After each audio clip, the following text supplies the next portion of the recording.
Football বিশ্বকাপের সেমিফাইনালে স্পেনের বিপক্ষে নতুন এক ফ্রান্স ফুটবল দলকে দেখলো বিশ্ববাসী, যেই দলে এমবাপ্পে এবং দেমবেলেকে খুঁজেই পাওয়া যায়নি স্পেনের বিপক্ষে।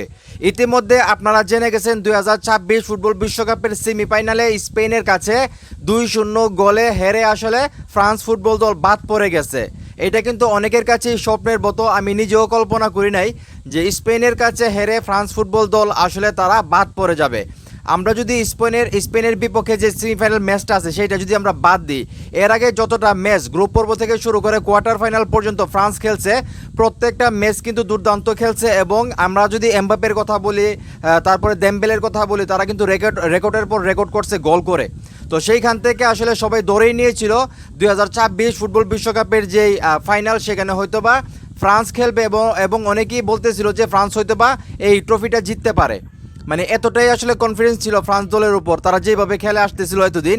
সেই খেলাটা দেখার পর কিন্তু সবাই চোখ বন্ধ করেই বলে দিয়েছিল যে ফ্রান্স দল হয়তোবা তারা এইবারও বিশ্বকাপটা নিয়ে যাবে। যেখান থেকে আমরা যদি দেখি স্পেনের বিপক্ষে ফ্রান্স ফুটবল দল এতই বাজে পারফরমেন্স করছে, যেটা দেখার পর সবাই শুধু একটা কথাই বলতেছে যে এই ফ্রান্স ফুটবল দলকে তো আমরা চিনি না, এই এমবাপ্পে এই দেমবেলেকে তো আমরা চিনি না। এতদিন আমরা যাদের খেলা দেখছি তারা কি পারফরমেন্স করছে এবং আজকে আমরা কি ম্যাচ দেখলাম। এবং সত্যি কথা বলতে স্পেন কিন্তু দুর্দান্ত ফুটবল খেলছে। মানে ফ্রান্সের বিপক্ষে তারা খেলছে, মনেই হয়েছে না যে তারা ফ্রান্স ফুটবল দলের বিপক্ষে খেলছে। যারা স্পেন এবং ফ্রান্সের ম্যাচটা দেখছে তারাই বলতে পারবে যে ফ্রান্স কতটা দুর্দান্ত ফুটবল খেলছে, কতটা অ্যাটাকিং খেলা খেলছে। এবং মানে ইয়ামালের কথা কি বলবো ভাই, ইয়ামাল দুর্দান্ত একজন ফুটবলার, ওনার ভবিষ্যৎ খুবই উজ্জ্বল। আমি মনে করি লিওনেল মেসির যেই অবস্থানটা হয়তোবা আস্তে আস্তে লামিন ইয়ামাল যদি ফর্মে থাকে সেই অবস্থানে যাওয়ার একটা সম্ভাবনা আছে ওনার, আমি যেটা মনে করি। এছাড়াও যদি আমরা টোটাল ম্যাচটা দেখি, প্রথম কিন্তু আসলে স্পেন 22 মিনিটে একটা গোল পায়, তাও প্লান্টি থেকে। যদিও প্লান্টিটা নিয়ে আসলে অনেকের সমালোচনা আছে, তারপরেও কিন্তু রেফারিদের সিদ্ধান্ত এবং উনি যেভাবে আসলে লামিন ইয়ামালকে মানে শটটা দিয়েছিলেন ওনার শরীরে গিয়ে পড়ছে, যদিও এটা ডি বক্সের ভিতরেই ছিল এবং খুব ব্যথা পাইছে লামিন ইয়ামাল। তারপরও এটা প্লান্টিক ছিল কিনা এটা নিয়ে অনেকের মধ্যে দ্বিমত আছে। তারপরও কিন্তু যেহেতু আসলে রেফারি এটা সিদ্ধান্ত নিচ্ছে, সেই সিদ্ধান্ত সবাইকে মেনে নিতে হবে। এছাড়া কিন্তু আমরা যদি দেখি 58 মিনিটে, দ্বিতীয় হাফের 58 মিনিটে কিন্তু আরও একটা গোল আসে। এই দুইটা গোলের পর কিন্তু আরও একটা গোল করছিল লামিন ইয়ামাল, সেই গোলটা কিন্তু অফসাইডের কারণে বাতিল হয়ে গেছে। তারপরও কিন্তু আর কোনো দলই গোল করতে পারে নাই। তো আমরা যদি টোটাল ম্যাচটা অ্যানালাইসিস করি, যেখানে আসলে স্পেন 2টা গোল দিয়েছিল এবং ফ্রান্স আসলে তারা ভালো একটা শটই নিতে পারে নাই। মানে এমবাপ্পে দেমবেলে তারা এত ভালো ফুটবল খেলছে প্রত্যেকটা ম্যাচে, মানে কোয়ার্টার ফাইনাল পর্যন্ত। ইভেন তারা স্পেনের বিপক্ষে মানে পোস্টে ভালো একটা শটই নিতে পারে নাই। মানে তারা ডি বক্সের কাছাকাছি গেছে, ওইখানে যাওয়ার পর স্পেনের যে ডিফেন্স ছিল তারা যেইভাবে প্রতিহত করছে, মানে কোনো সুযোগই দেয় নাই মানে ফ্রান্স ফুটবল দলকে তারা যে গোল করবে বা গোল নেওয়ার মতো শট করবে।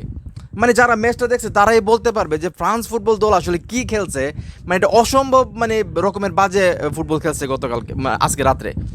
মানে যেখানে সবার চিন্তা ভাবনা ছিল যে অবশ্যই ফ্রান্স মানে ফাইনালে যাবে, মানে এবং ফাইনাল ট্রফিটা জিতবে, এবার বিশ্বকাপটা মানে ফ্রান্স জিতবে, অনেকেই চোখ বন্ধ করে বলে দিয়েছিল। এবং আমার মনেও একটা মানে ছিল যে হয়তো বা ফ্রান্স যদি ফাইনালে যায় তারা হয়তো বা মানে ট্রফিটা জিততে পারে, এরকম একটা মনের ভিতরে ধারণা ছিল।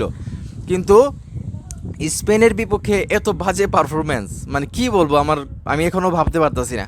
তো যারাই আসলে ম্যাচটা দেখছেন স্পেন এবং ফ্রান্সের, অবশ্যই স্পেন ভালো একটা দল, যার কারণে তারা বিশ্বকাপও নিচ্ছে এর আগে এবং এবারও তারা ফাইনাল উঠে গেছে, অবশ্যই ভালো একটা দল। তারপরেও ফ্রান্সের প্রতি মানুষের একটা মানে অন্যরকম একটা ছিল, মানে কনফিডেন্স ছিল আর কি, যেটা আমি মনে করি। তো যাই হোক, এখন এই মুহূর্তে যারা আমার এই ভিডিও দেখছেন, এই যে আসলে স্পেন এবং ফ্রান্সের ম্যাচটা কে কে দেখছেন, আপনাদের কাছে ফ্রান্সকে কি আপনারা চিনেন কিনা, স্পেনের বিপক্ষে ফ্রান্স কতটা খারাপ খেলছে বলে আপনাদের মনে হয়, সেটা অবশ্যই কমেন্ট করে জানাবেন। এবং আজকে ইংল্যান্ড এবং আর্জেন্টিনার খেলা, সেখানে কোন দল জিততে পারে বলে আপনাদের মনে হয় সেটাও কমেন্ট করে জানাবেন। ভিডিওটা ভালো লাগলে অবশ্যই শেয়ার করবেন।